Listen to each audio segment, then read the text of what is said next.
the German government is increasingly reckless in providing weapons assistance to Ukraine. This time, Olaf Scholz's government stated that it had disbursed weapons worth $3 billion United States dollars or Rp. 44.5 trillion. Exchange rate of Rp. 14,844 US dollar. In fact, one of the super modern weapons donated to the Ukrainian troops has not yet been used by the German armed forces themselves. This is additional aid, which is the largest fund disbursed to help Volodymyr Zelensky's army fight Russia. Defense Minister Boris Pistorius told reporters that the prize was meant to show that Germany is serious about supporting Ukraine. Germany will provide all the assistance it can, as long as it is needed, he promised. The package includes 30 Leopard 1A5 tanks, 20 Marder armored personnel carriers, more than 100 combat vehicles, 18 self-propelled howitzers, 200 reconnaissance drones, 4 Iris TSLM anti-aircraft systems and ammunition. The German military itself is not yet equipped with the Iris-T system. Berlin's move comes as Ukrainian President Volodymyr Zelensky is expected to visit for the first time since hostilities began in February 2022. Germany is reportedly looking to make a good impression after its initial reluctance to join fellow NATO members in supplying Ukraine's military with lethal weapons for fear of being drawn into the infuriating conflict over Kiev. Zelensky's visit comes amid growing public discontent with the status quo. A YouGov poll published on Friday revealed more than half of Germans oppose NATO membership for Ukraine, while 55% want Kiev and Moscow to negotiate a peace deal as soon as possible. Several German celebrities recently addressed Chancellor Olaf Scholz in an open letter urging his government to stop arms shipments to Ukraine and instead push for a ceasefire. While Germany and its NATO allies have long pledged to support Ukraine as long as necessary, the bloc's General Secretary, Jens Stoltenberg, has admitted they are running out of weapons and ammunition to show that support. In October, it was revealed that Germany's ammunition stockpile would last for just 2 days of fighting, well below the 30-day threshold theoretically required for NATO nations, though Berlin was far from alone in running out of steam. Previously, Britain confirmed that it would supply Ukraine with long-range missiles to fight Russian troops. Quoting BBC.com, the Storm Shadow cruise missile has a range of more than 250 kilometers.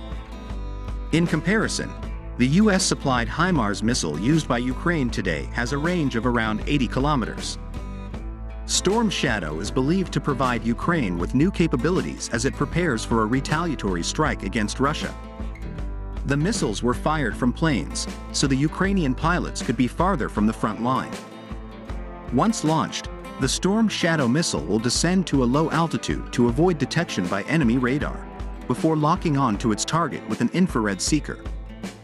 British Defense Secretary Ben Wallace, who announced the weapon supply, said the missiles would enable Ukraine to repel Russian troops based on Ukrainian sovereign territory. Earlier this year, Ukrainian Defense Minister Alexei Reznikov confirmed the long-range missiles would not be used to attack targets in Russia itself. If we can attack at a distance of up to 300 kilometers, the Russian army will not be able to provide any defense and will surely lose, he told a European Union meeting. Ukraine stands ready to give any guarantees that your weapons will not be involved in an attack on Russian territory. In February, British Prime Minister Rishi Sunak said he was ready to send a long-range missile to Ukraine, and the British government opened a bidding process for its procurement. Together, we must help Ukraine protect its cities from Russian bombs and Iranian drones, Sunak said at the time. That is why Britain will be the first country to provide Ukraine with long-range weapons. On Thursday, Kremlin spokesman Dmitry Peskov said Moscow would take an appropriate military response to British-supplied Storm Shadow weapons used by Ukrainian forces. The Storm Shadow missile has been operated by the British and French air forces and has previously been used in the Gulf, Iraq, and Libya. The British-supplied missiles can only be fired by aircraft, but French missiles can be fired from ships and submarines. Ukrainian counteroffensives have started around the Bakhmut flank, the head of the Wagner Group said in another development. The head of Russia's Wagner Group said on Thursday, the 5th of November 2023, that Ukrainian troops had started their counterattack and were approaching Bakhmut from the side, CNBC.com reported. Responding to questions by Russian media about Ukraine's anticipated counterattack, Yevgeny Prigozhin said the Ukrainian operation was unfortunately partially successful, in comments reported and translated by Reuters.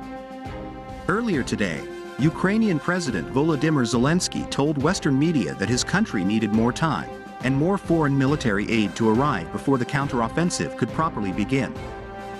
But Prigozhin said Zelensky cheated.